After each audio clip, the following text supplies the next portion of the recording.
All What's up, right. fellas? Night, cover to cover on a changed date.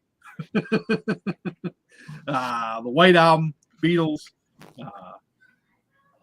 It's actually their self-titled album, but it's colloquially known as the White Album.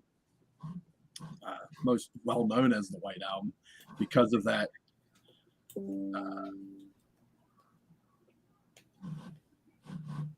white album cover. There was a word I was looking for in there. This is the Beatles' 9th studio album.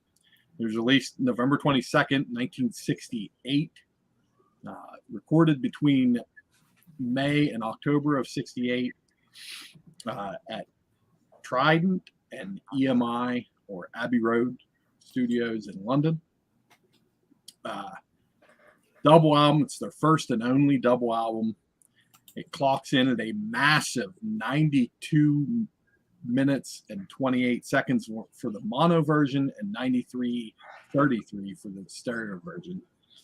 It was released on Apple, which that's one of the big key things that happened during the production of this album was they established their own label, Apple Records. It was produced as always by George Martin. Genome, what's up, sir? What's up, Genome?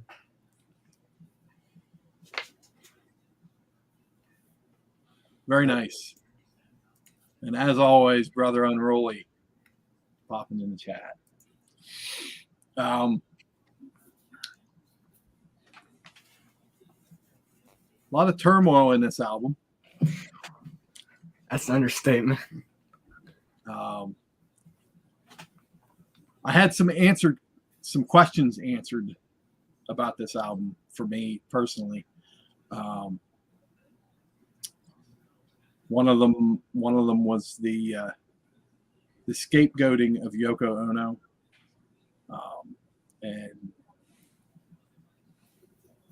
how it wasn't necessarily her fault. And that's the way I read it anyway. She was just used as a scapegoat for what eventually became the breakup of the band. When I'm going to go ahead and say that those seeds were already planted and getting ready to sprout going into these sessions. Bro, can you imagine being Yoko Ono and being blamed for the breakup of the Beatles? Yeah. God, you had to be the loneliest person in the world, dude. She's probably like one of the most hated people in music, period. Oh my God, dude. You broke up the Beatles, even though it wasn't, all that. She didn't break them up. They were already veering apart by this time. Yeah, no, definitely, man. But dude, the pain that she must have gone through. Can you imagine her now in this age with everybody connected? Oh yeah. She wouldn't have made it. She wouldn't have made it, dude. No. Yeah, I mean, I'm reading the stuff on this and how it was these sessions that basically broke the cardinal band rule of not having the significant others in the recording session. The thing was, John wasn't the one that was breaking it. It's like everyone was. I was just getting ready to say that. Yeah. I'm like, wait a minute. Why is she getting all the flack when Patty and Ringo's wife and Paul's girlfriend at the time were all there as well? Not to mention the fact that they all had contributions on the record as well. So it's like, this breakup has nothing to do with the spouse girlfriends. It has everything to do with the four of them. Mm-hmm. And as George Harrison said much later, there was a lot of egos, a lot of egos in that band. There was, and everyone was trying to chime in, and everyone was getting cut off. Right. No one was like, they all had something to say, and they weren't allowed to, pretty much. That's nuts, dude. That's so toxic. My God, no wonder they didn't make it, right? Yeah, George and Ringo, or at least Ringo, quit the band like at least twice, and George did once. Yeah, you saw that on the Let It Be. Yeah, Yeah. George quit. Ringo quit in the Sgt. Pepper sessions because he wasn't involved, and he quit during the end of the White Album sessions. Mm-hmm. And so the first 2 tracks is Paul playing drums. Mm-hmm. Ringo don't play on those. Wow. Yeah, and Crazy. of the 30 tracks, only half of them had all 4 members of the band playing. Like The Wild remainder Honey were Pie? either solos or Wild Honey Pie is just Paul only. He plays every instrument in that song. that's a weird song. And that's like my favorite Ringo on drums song, bro. That's okay. Well, guess what? That's nuts.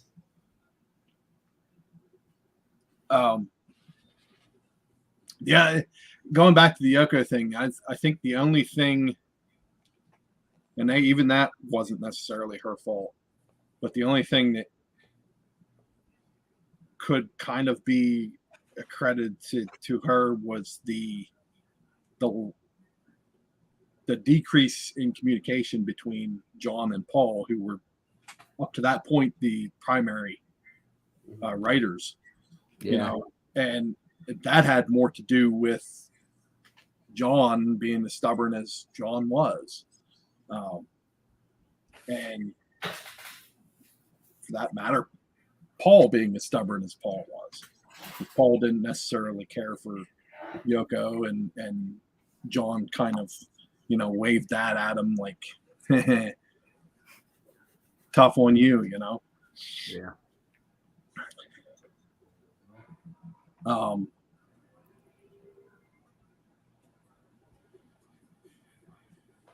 Other things like George Martin, taking an unannounced holiday.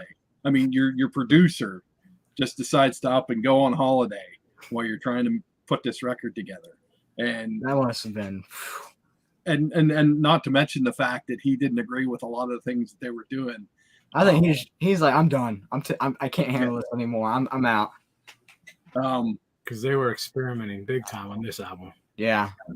Well, and Jeff Emmerich, the engineer, he quit during the sessions. He said, "I've had enough of this." If the engineer quits, Fucking that's asshole. when we know it's going bad.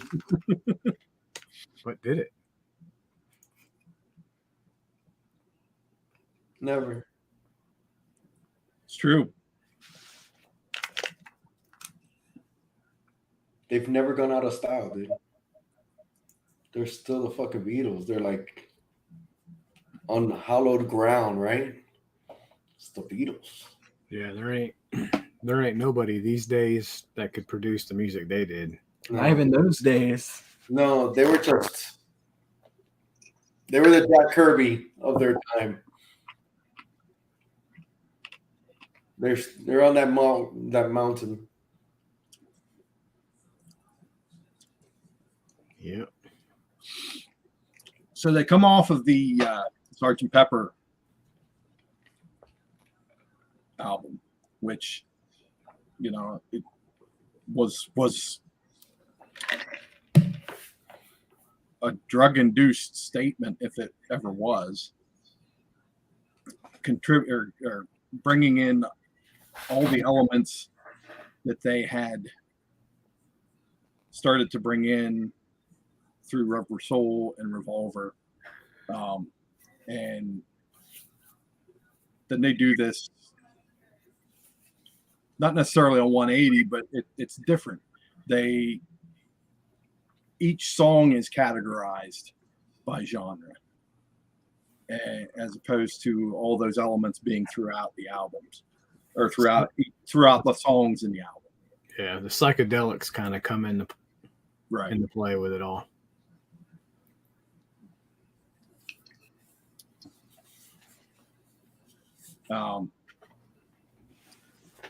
But it's spurred on by this trip to Rishikesh, India, with the Maharishi Mahesh, and this getaway, should you say. They didn't take any drugs with them other than pot. So they had a clear writing path, and most of the songs were written during that period. Yeah, crap ton of them were. And when they got back, they pretty much demoed everything like immediately. Mhm. So everything There was what 27 demos. Yeah, and I think they were all done in George's house on his personal recorder. The Escher estate.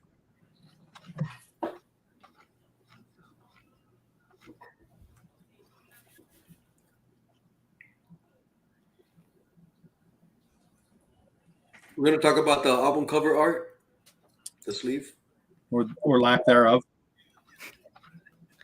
Now, that's gonna be the best part, isn't it? Iconic was the word I was looking for. Iconic art is because it is. It's simple. It's like the Black Album. exactly It's simple. It's iconic.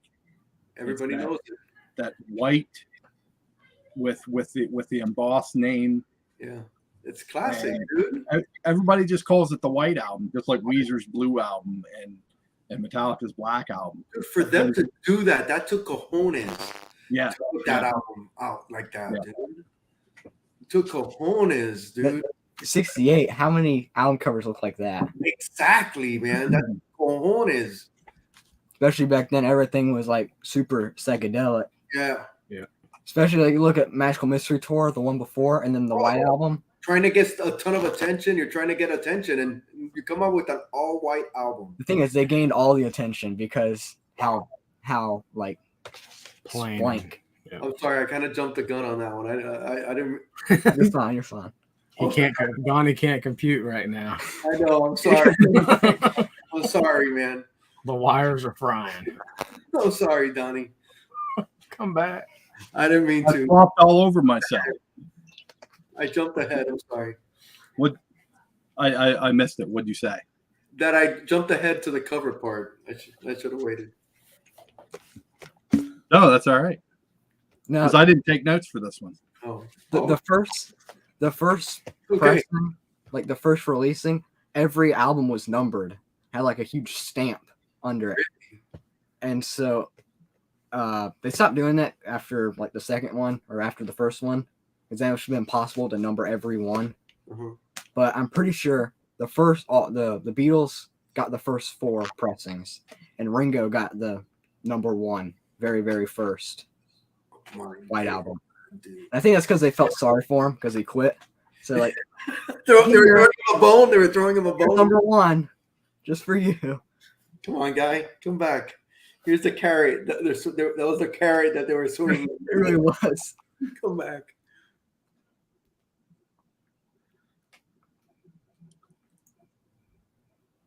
What about the other one? The alternate. Yeah, the alternate album, the original album cover. Have you seen that before? I don't. Wait, have I? Maybe I have. I'm not sure. Doesn't. I think the only reason I didn't use it is because every other album had the Beatles on it. So like, why would you does it? What was it?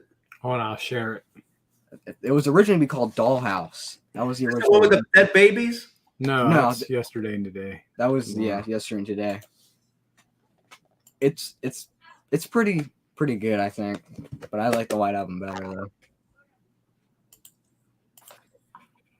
It's iconic. Yeah, that should be it. Any other album? Not to say it wouldn't have been great. It's just still dude takes balls. Oh yeah, that's cool too, though. I like it. I like it too. That definitely fits with the album, I think. Yeah, I like it. I It could have does. seen that being used in some form on whether it be a single or something.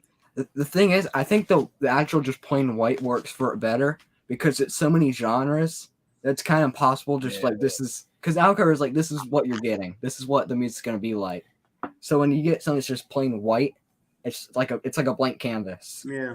And did you notice that Yoko made this cover? That's probably why they said, you know what? We're just gonna go white cover. Yeah, Yoko's dead center. Oh my God, I didn't even see her. You're absolutely correct. Right under John's chin. Yeah, wow, I didn't see her. Also, they made Ringo really chunky for some reason. He has like sausage fingers. It's not ugly, bro. I like it. I do too. I like it. But they made the right choice. It's Yeah, it, it's very very indicative of that period with the journey to India, and Mhm. you know it's very interesting. yeah There's a lot going on. Yeah.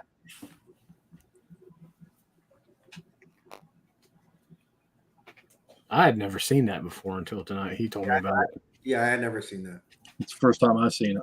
I never thought. Yeah. We're prepared. We talked about everything. What else you got? Also, going back to Ringo. This is a very Ringo based video. There's nothing wrong with that.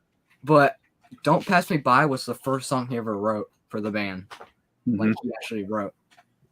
That was kind of, I didn't actually know that. That was pretty cool. And he was the first person to quit the band. That is true. And I think He got the first pressing. that song is probably one of the top 5 on the album. If I'm being honest, that it's got a certain element, certain It fits with him best. Oh yeah, and it's got that higher element over some of the other ones that he would later do. Like Octopus's Garden. That's such a weird song. I love that song. That's Yeah. probably my favorite Ringo song. Yeah. That song's great. That song, not Octopus Garden, but Don't Pass Me By, that would make a great country song, I think. That's kind of what it is. It's got Yeah, I mean, it kind of is. It's got that, yeah.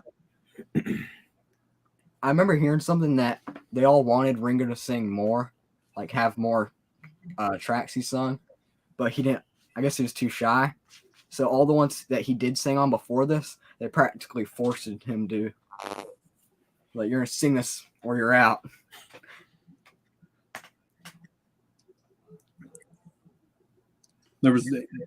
This was one of the other things. A lot of things that they used technically in this, like double tracking that Gino brings up, and going from 4-track to 8-track.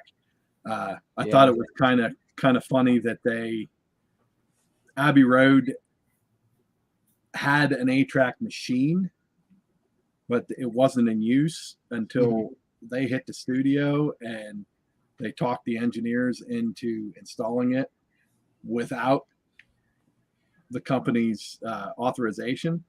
Really? I don't know what transpired after that fact. There was a couple ones before that was the reason for using Trident Studios, because Trident Studios actually had one installed, an 8-track system. Wasn't it when they filmed or when they recorded, was it Abbey Road or Let It Be? They actually got the 16-track. I think it was Let It Be. Yeah. They used the 16-track.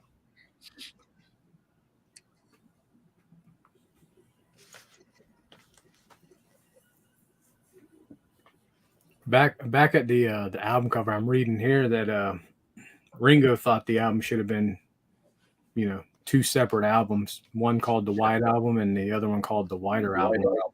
Yeah, and that's one of the things that I was going to point out, that George Martin was against it being a double album. He thought there was a lot of songs that were trash that they could have, just thrown off and shrunk it down to.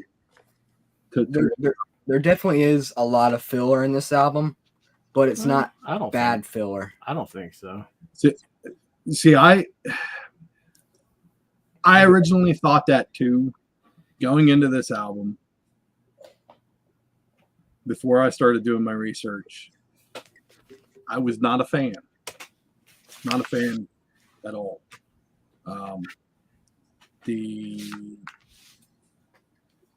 the reputation that this album has, and maybe the aesthetics I didn't understand. And this is where doing your research, folks, it helps. It really does help. I sat and I listened to the album, and it was today. I while doing the research, I listened to it, just sat and listened to it instead of being in my vehicle and listening to it. And it was like an epiphany, one of those moments where you're like, okay, I get it now. I get this song. I get this song. This song, not so much, but that song I really get. Mm-hmm. And it's like,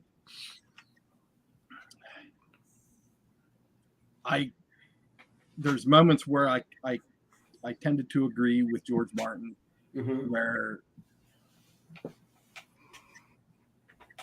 there may some of the songs weren't necessary. Could they have shrunk it down to a single album?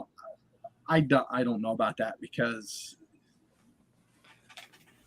there's some of those songs, even though I don't care to listen to them again, like Obla Di Obla Da. I've heard it too many times. Yeah, that's the one I skip. Still a major song. Mm-hmm. Yes. Why Can't We Do It in the Road is another one I can't, because I like it's that song. the same thing over and over again. I hate that. Dude, I love that song, bro. That song is. I didn't love that song until that last 2 weeks that we've been listening to this. I remember hearing the inspiration for that song is when they were on their trip in India. There was a safari ride. There was two monkeys that were doing it in the road. The monkeys. Which that's another one of those things when I learned the story of the song, Mm-hmm. I understood it then. Mm-hmm. It makes sense. It makes a lot of sense. Dude, I love that. Plus it was kind of him throwing shade at John, which there again goes back into the seeds were already planted for the Beatle breakup.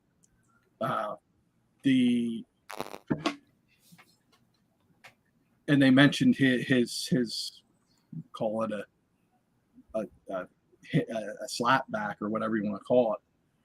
Revolution number 9. They mentioned, Dude, Paul hated that song with a passion. Exactly. I'm not a fan of that one either. To me, that is filler. That is filler garbage. I don't hate it. It's so different, and it's not a song. That's the thing. It's not a song. Right. But there's nothing else like it. Even to this day, there still isn't really anything else like it. That's why I said, we mentioned last week, that's why I said Goodnight is like the perfect ending to this album. After that ride you get for that, that's like the best way to end it. Like it's like a roller coaster in it. Even though, the whole album's kind of a ride. You start off heavy and you're going up and down, then you get to that. Yeah, like Your Blues and then Mother Nature's Son. It's such like a Revolution 9 right into Goodnight. That's like the best way to end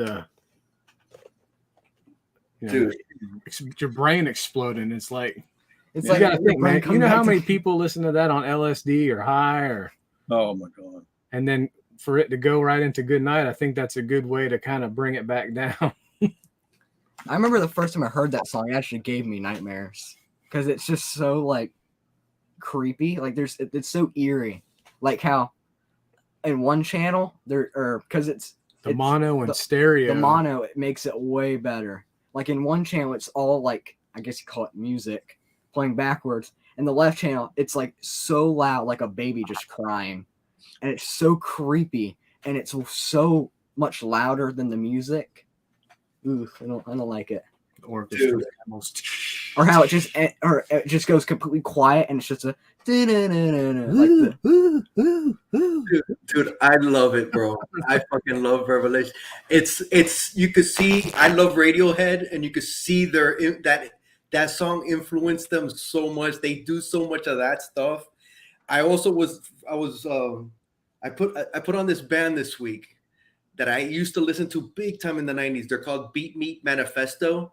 Yeah, And they're I know. like, yeah, that they're like electronic but hard, kind of goth and all that. And they started, and I was listening to this album that I really liked of theirs, and the song came on, and it was total Revelation number 9 at the beginning. You know, it was a certain part was the beginning of that song. I was like, dude, look at this shit. Look at this shit. That creepy ass makes no sense song, but all those noises and all those things, it's almost like all the voices that you hear in Dark Side of the Moon, you know, talking, and all those weird, you know, and you hear people talking, but you don't really hear what they're saying. That's all I think it came from that song. To me, I'm not a big fan of it myself. I'm not saying it's terrible. Right. It's unique. It's not like a song. It's not. And a song. It's telling a story. It's exactly what I was going to say. Right. It's telling its own story. Right. Basically, in John's head. Yeah, his cracked out head. Yeah, dude. But it's like Radiohead. There's so many songs, like on oh my god, OK Computer, on Kid A, on Amnesiac. You see that from that song, and it's crazy. It's crazy to me. Also, at the very end, which I haven't I probably haven't never actually listened to the whole song all the way through, the whole 9 minutes. Mm-hmm. I've probably gotten like 6 minutes and can't handle it no more, and I change it. But at the very end, there's like chanting, and it's in the left channel, and it goes quiet, and it's playing the right channel, and it's like it's going back and forth. Mm-hmm. It's so like weird sounding. It's that song sounded like the future. Yeah, you know, you can't listen to it in stereo. It has to be in mono. Yeah, that song was like almost like the electronic age with all the different beats and all the little, you know. There's another band called Apex Twin, that is just like that. That song was ahead of its time. And then when you hear it on this album, and they're singing country, and they're doing all the different, like you mentioned before, that they were doing so many different, you know, sounds and everything. And that song, they threw it in. That sound, yeah, it's weird. It's not, you're not going to hear that on the radio. It's not nobody's favorite, right? But it I don't know, man. It was futuristic for me. I would say my one complaint with, like, for instance, the Revolution 1, I would have liked to have had the faster version. Yeah, I think the faster version's better than the slowed down version. I do like the slow one too. It is good. I will say it's good, but I think it's so inferior to the one that's on the single with Hey Jude. It's like, why would you go back to this one? It's like the only way you listen to it is if you listen to the whole album all the way through. Yeah. That's the only time you'd listen to it. There's a lot of songs that are like that. When I listened to the album, it played and went by, and I didn't even notice that it played. Right. Because of the slowness, like you just said. I prefer the faster one. Revolution 1's probably my least favorite song. I like the slow one. It's so inferior to the. I think I like the slow one.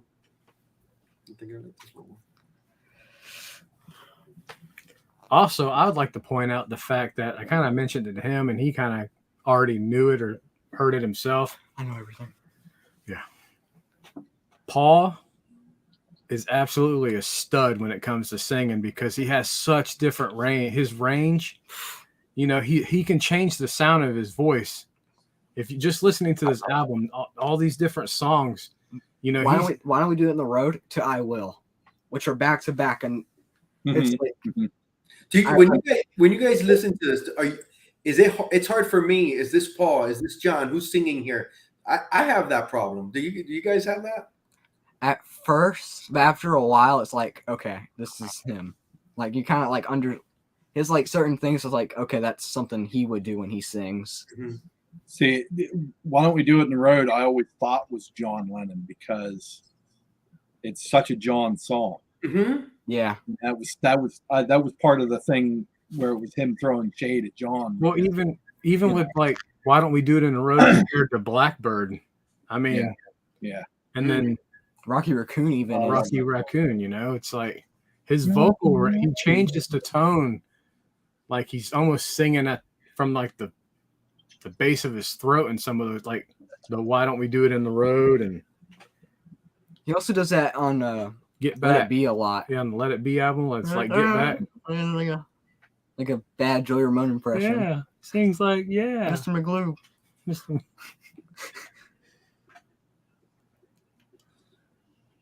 I don't know. It's amazing. You know, you can go from like I said, Blackbird to Helter Skelter, Yeah.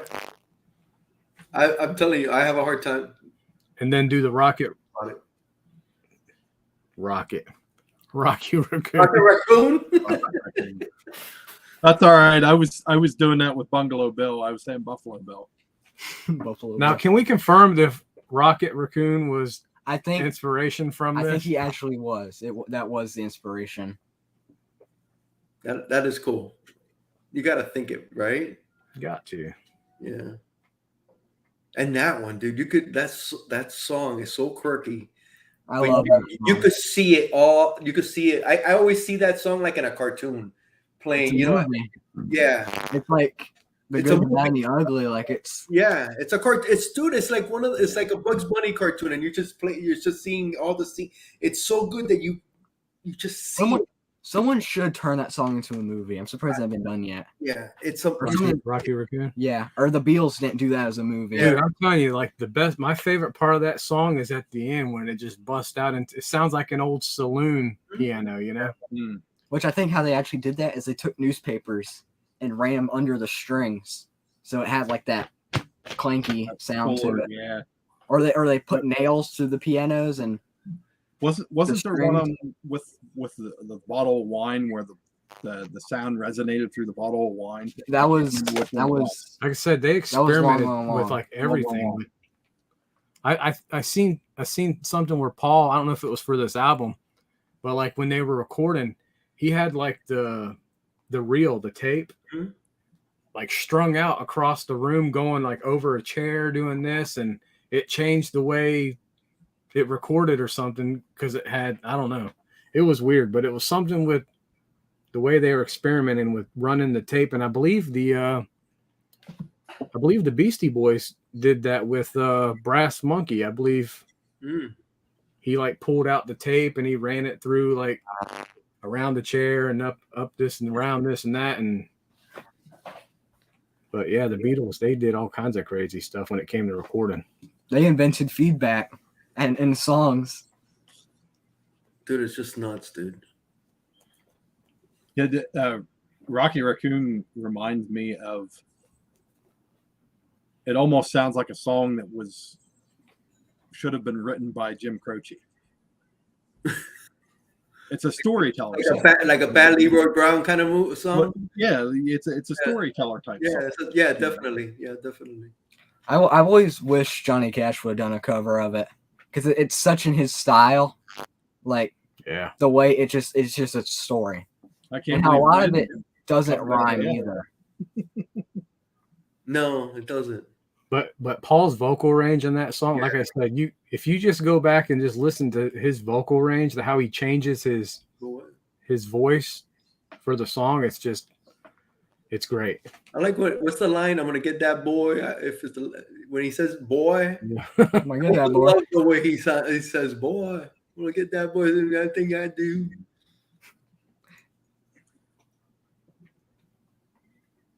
I love that song. It is. I do. I like it better than Bungalow Bill. Bungalow Bill's like oddly eerie. Yeah, there's a lot of parts of that song that's like this is kind of like off-putting. Like the guitar thing at the start. Yeah, it's and the clapping at the end with the horn. Yeah, there's just like, something off, right? And I'm pretty sure the horn is like a keyboard. I don't think that's actually a horn. Because it sounds artificial. Like, well, I don't know. They had access to orchestra. I was thinking it was like the Strawberry Fields piano they used, which was like a organ. Yeah, it was an organ, and it could sound like other instruments. What's the story behind back in the USSR? What's the story behind that song? I guess just going back to Russia. It's about a spy. It's about a spy. Yep. I never knew that. I thought it was an answer to California Girls by the Beach Boys.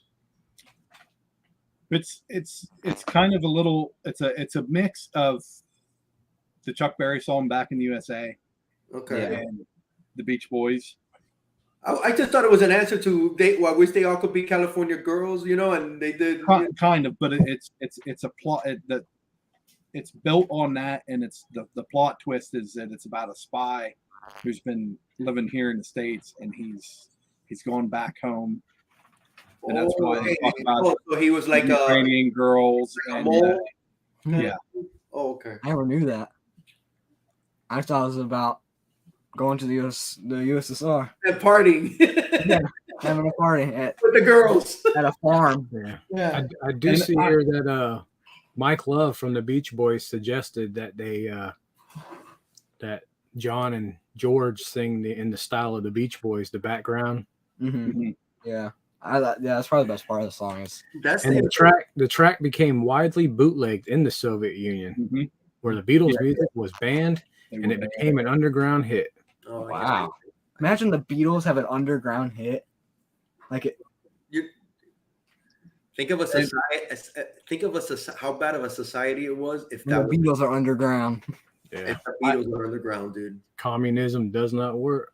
I want to point out the irony of it being the first track on the album, and it's the song that made Ringo quit. Really? Yes, because Paul was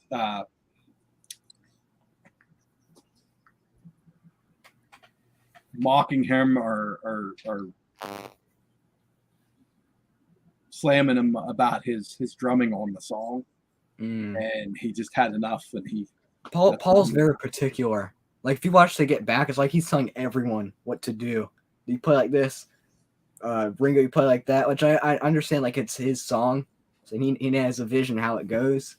But it gets to the point, it's like what was it? It was like he was doing that during Let It Be, and that's when him and George. I'm gonna do my Ramones tangent. Phil Spector. This happens to everyone. The first note of Rock and Roll High School, Johnny played like 130 times, and Phil Spector's like, do it again, do it again, and it's like, I think he was trying to get that Beatles Hard Day's Night, that opening, that ring, that chord ring, and he forced Johnny to do it like 130 times, over and over for like 8 hours straight. He pulled a gun on him. He did. He actually did pull a gun on him. Johnny went, what are you gonna do? Kill me?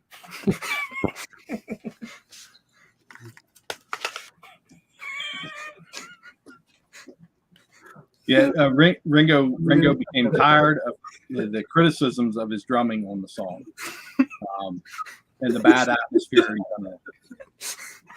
I love it. I love this guy. It's actually like a spot. That's why I'm smiling, Bo.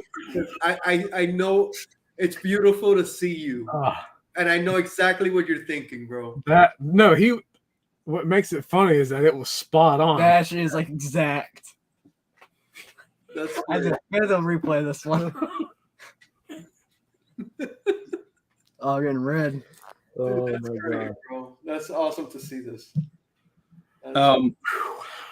Says that the band's recording engineer recalled that they created a composite drum track of bits and pieces in Ringo's absence. So when he left, the rest of the band kind of filled in different spots. McCartney on drums and George on guitar and John on bass. Go take a break. I'm sorry, man. I'm trying to compose myself. I just. Oh god. Woo. Okay. All right. I'm sorry.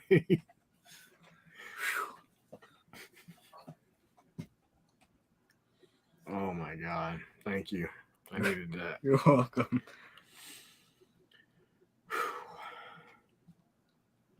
Exactly.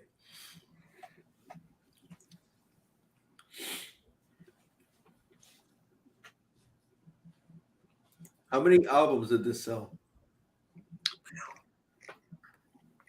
12 million.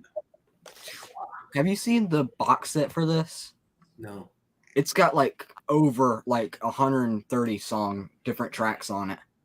Like it's crazy. It's like a 8 record set. It's huge. That's awesome that exists.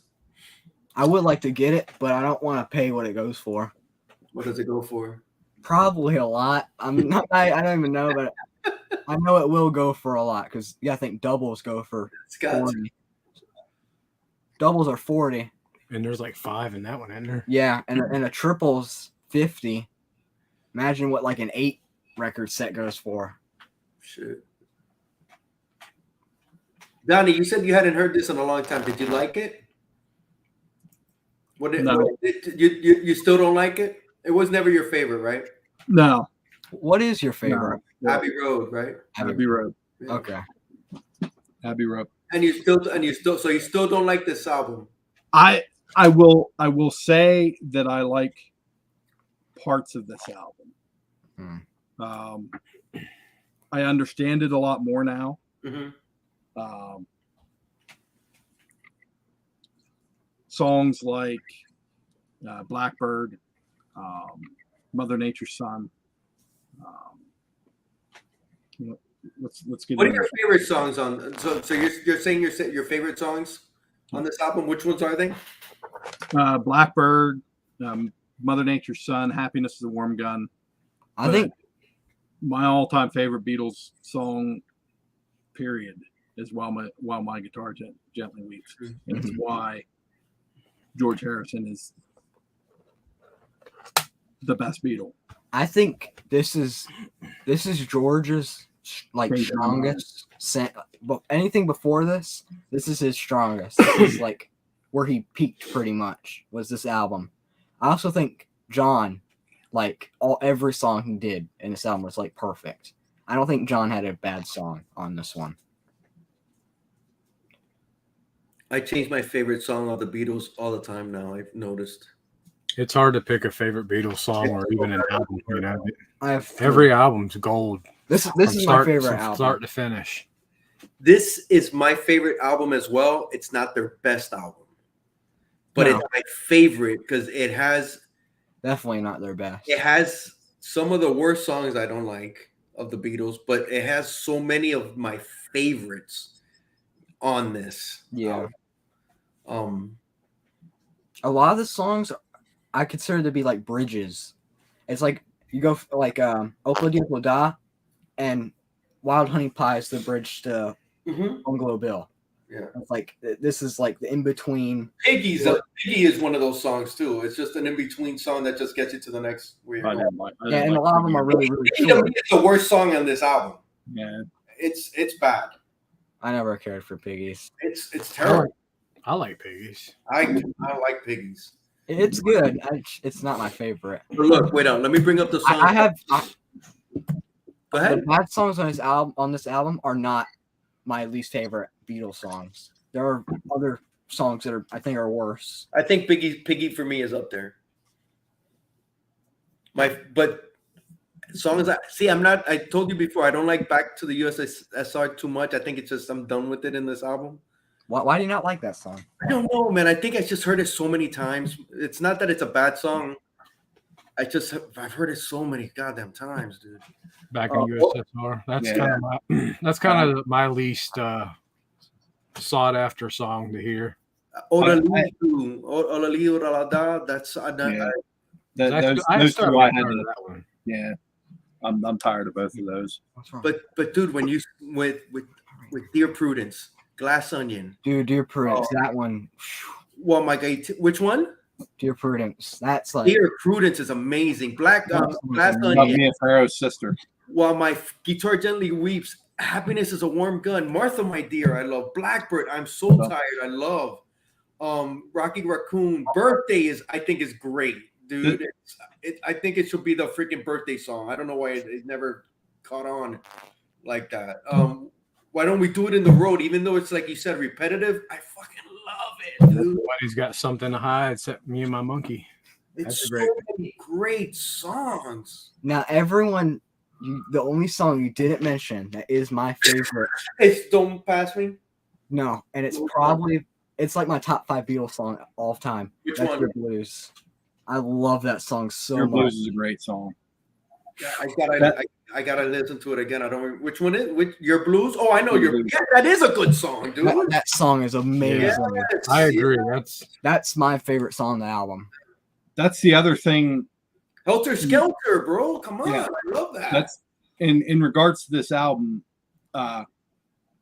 It's loaded with, dare I say, deep cuts, because a lot of these songs I don't hear on the radio. The ones I hear on the radio are USSR, Obladi. Let's But- also.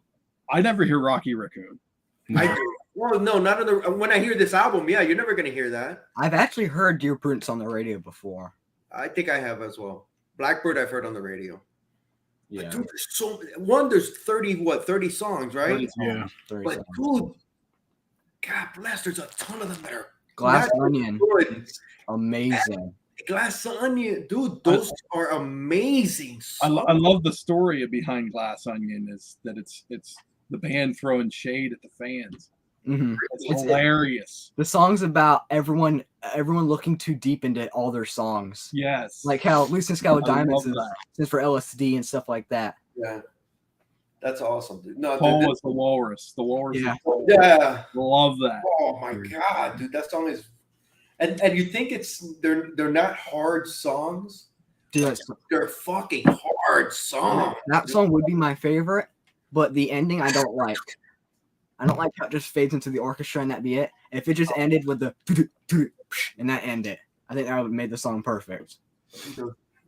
And the recorder part, Love it, bro. I love it. It's not, like I said, it's not their best album. It's my favorite Beatles album. Sexy Sadie. Let's also mention that this album inspired the Manson family yeah, for their whole shenanigans that is with Helter Skelter, which a song about a slide. Revolution 1 and Yeah. 9. It's about a slide. Yeah. Manson's an idiot. Sadie McGlutz, one of a the bit more than that. one of the Manson girls was Yeah. named Sadie McGlutz. They called her Sexy Sadie. I mean, this I think Sexy Sadie was of the Maharishi. He was super sexist towards everyone. So, and I think Sexy Sadie has the same amount of syllables as Maharishi. So it's kind of like it's about that. yeah, this album's fire though. It is, bro. Even with all those little bad, it's still freaking fire. It's such a roller coaster ride because you're hearing something different every, like, one song you're hearing something like, A folk song, and then you're hearing a country, and then why don't we do it in the road? Or And then, then you're like- hearing Julia. Yeah, and Helter Skelter, which is probably like one of the first heavy metal songs of all time, like ever. I'm so tired. Yes, I'm so. Oh my, dude, they're just, dude. They're on a different. They were on a different. And the Savoy, was it Savoy truffle? Is that how you say it? Savory truffle, which yeah. was about Eric Clapton. That's a great song. That sounds like a Cream song, and it's about Eric Clapton. It's about like some like chocolates that he'd get. Who he had play guitar on He did. While My Guitar Gently Weeps. Yeah. Yeah, which I think he should have stuck around. I think that would have been really, really cool. I think it sucks that he's just credited as guitar player in that one song. That song is beautiful. He didn't feel very comfortable No, being on that George song. pushed to get him to be the fifth Beatle. Yeah. He really wanted him to be. Was this before or after he stole his wife? Dude, they're Like They're- Billy Preston, he should have been the fifth Beatle, and John pushed for him to be. But Paul's like, no, it's 4-piece. It's gonna be a 4-piece. That's it. Which I think, they should have stuck around. Imagine the Beatles with Billy Preston, Eric Clapton, on like every album. I don't see it, bro. I think John was right. They were the four of them, bro. I don't think Clapton would have. I don't think it would have worked. I don't think he would have hung around. I think they were good in spots, but not as. I do think Preston should have stuck around and done another album with him, because he fit the band so well. If you watch like the Let It Be, he fits like a glove. Like he kind of inspired them to. They're the only reason they kept going. Yeah, adventure. Yeah. He brought life to them. So many egos. They were insane. That song. Happiness of a Warm Gun. That's not one of my favorites. I love that song. I'm So Tired, Your Blues, Happiness with a Warm Gun. Those are my 3 favorites. Bro, I like 10 or 15 songs on this album. That's what I'm saying. This is John's best, I think. Much fucking good music, dude. Cry Baby Cry is great with the piano. The music that they were few bands. The experimenting that they did, dude, it's just crazy. And then there was a pile of songs that they did during these sessions that they never released until much later. Yeah, there's about like 8 unreleased tracks on this album, and a couple of them, most of them are George's songs. I think Sour Milk Sea. That was one of George's. I think Junk was as well. Sour Milk Sea is actually pretty good. But I actually have more written down. Mean Mr. Mustard and Polythene Pam were on Abbey Road way after. And Child of Nature, which was John's version of Mother Nature's Son. Because I guess Maharishi had like a study on being with nature. So Paul had one. And John had one. They were like the same song pretty much. I just picked Paul's was better. But John reused the song and called it Jealous Guy on his solo stuff. This album is great. I don't know what we're going to be listening to for the next one, but I'm still going to be listening to the Beatles for a little while longer. I still got them in my head. I told you, I texted you guys. I heard 4 other albums in one day, like back to back. I was just putting different albums at work, and I was just like, "Fuck, that's great." Heck yeah, it's so good.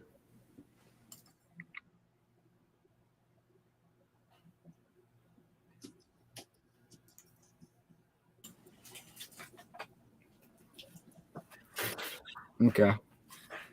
Yeah, and that I believe that's the song that took 102 takes, and they ended up not including it on the album. Jeez, fuck, that's gotta burn. Salt in the wound. Do 100 takes on this and not release it. Just didn't work, man. Which goes back to the things weren't. The gel was falling apart. Yeah. Even then, they were being held together by glue sticks and paper. Yeah, when your producer takes a holiday and their engineer quits. Say a freaking word. Dude, and just think about it. He quit on the Beatles. Mid recording. That was unheard of, dude. They're recording a song, he just gets up and leaves. Dude, you know how bad it was for somebody to do that? Dude, you're working with the Beatles and you're leaving. Yeah. Wow. So my question is, what does that say about the Beatles? Exactly. You know? Fuck. Things aren't what they seem on the outside. Yeah. There's a little more going on underneath. I think how much stuff just hasn't been released or has been kept under, or either they don't remember. And that's what was kind of good about them releasing, redoing the footage from the Let It Be album. So you kind of got an idea how it was behind the scenes. And they still made all this freaking amazing music, bro. I just wish that every single album they record, they would have recorded for it, because that's like, I love the Let It Be movie, not the original one, but the 6-hour mega movie. We didn't finish it. We only watched part of it. I think you should finish it. We didn't see any of the turmoil that came in later. Where's that on? Disney Plus. Disney Plus. It's like 6 hours or something. That came out like last year or something, right? Yeah. Right? I remember hearing about like what they were gonna do for the last concert, because they were gonna do like a BBC special and all come on stage, and like I think George suggested they play the Coliseum and Rome, and I think Ringo and George wanted to go back to the Cavern Club to play their last show. I think that would have been amazing. And where they started, I think the rooftop was like a last minute thing, but I still like the rooftop though. And that was amazing, bro. especially when you watch it, there's like cops like going through the building. Yeah. Like there's a cop like practically arresting Paul as he's playing. It's great. Yeah, and the show kind of shows you that they didn't do just one song and on to the next. They were doing the songs multiple times. They recorded the song on the rooftops. They played Don't Let Me Down like 3 times. No. They played each song a couple times.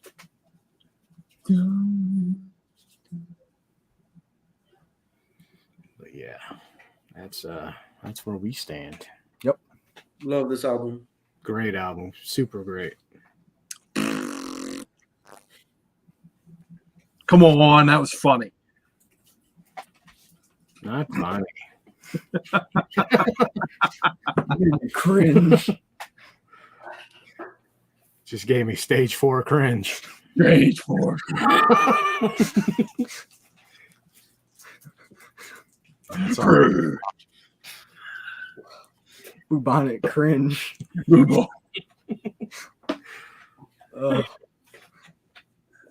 Cringe leprosy. Sounds like a death metal band. It actually does. I think there's actually a band called Dies of Cringe, like in the 90s. Uh-oh. There it is. What? Could not find it. The wheel. Oh, we're going to the Yeah. Oh, before we go, one thing I want to talk about is the cassette for the White Album, and I listened to it a while ago, and when it's like hearing the album for the first time. No song tracks on here. Notice that? The thing is, they were able to fit both sides onto one cassette, but the thing is, every song is like out of order. It's like Good Night's in the middle of the first side. Like, they had to rearrange the songs in order to make it fit. Yeah, and it's literally like hearing the album for the first time again, because everything is just like so different. I don't know what I did with that. I have the cassette of the second one. This is both sides in one cassette. Nice. It's weird. I love it. And then there were 3.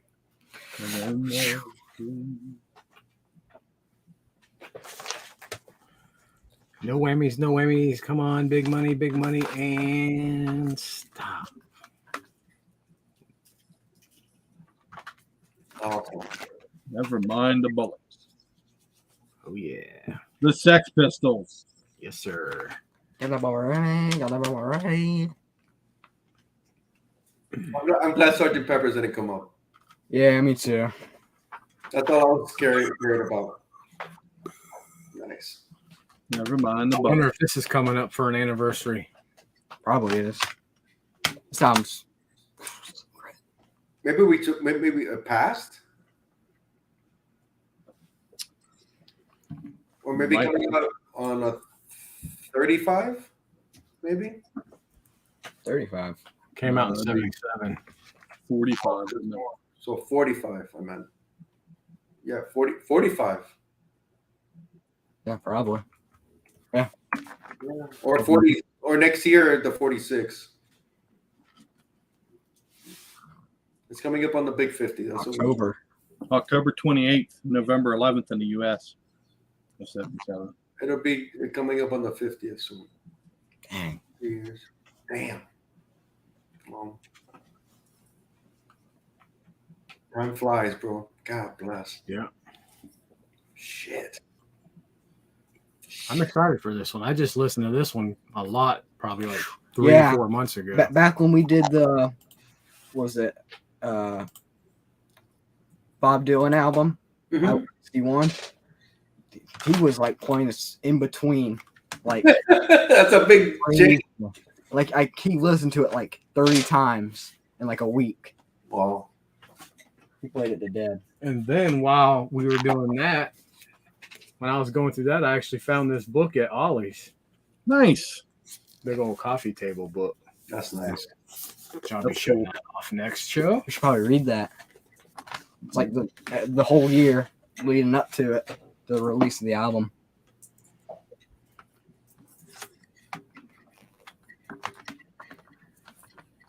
Now, for the longest time, I never liked the Sex Pistols because they were the guys that broke up or kind of Killed Punk. killed the Ramones, really, because they were like doing all this stuff, and the Ramones were singing about being someone's boyfriend and being a surf rocker and stuff, and yeah, and that kind of like put them through the gutter because punk had such like a, oh, you're punk, you're this, you spit on your crowd and vomit on your crowd and stuff. It was almost like they were more authentic. Is that what you're saying? Yeah, they were more. They had more nihilistic. Yeah. Like more of the punk attitude, I guess, what everyone knows today. And they kind of, because of it, they ruined like Ramones' career pretty early. Because they could never get radio play because because of it. Yeah, we're jumping ahead, but yeah. Yeah. Because of the things that they did and said and whatnot, it prevented bands like the Ramones and other from getting any breaking through, getting more radio play and all that stuff. Only takes one bad egg. Yeah. So yeah, that was Johnny Rock. But it's historic. They made history. Yeah, it's a good album. They burned out fast. Yeah, it just sucks. Like the consequences of it were. Yeah, the drugs with Sid Vicious. Well, we're just we're jumping ahead, I guess. Next time on Cut It Off. End it. It's over. Thanks to everybody that popped into the chat tonight.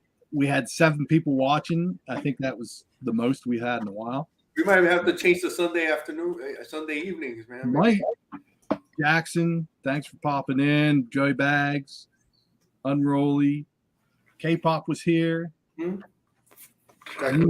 Dropping some knowledge in the chat. Jackson. And anybody else I missed, I apologize. Thanks for popping in. Anybody watches in the rewind. Dino. Next episode in the new year will be Sex Pistols, Nevermind the Bollocks. Anarchy. Thanks for watching. Merry Christmas. In the meantime, Merry Christmas. Happy New Year. See you in 2023. In the meantime, get out there and listen to some music. Read some comics.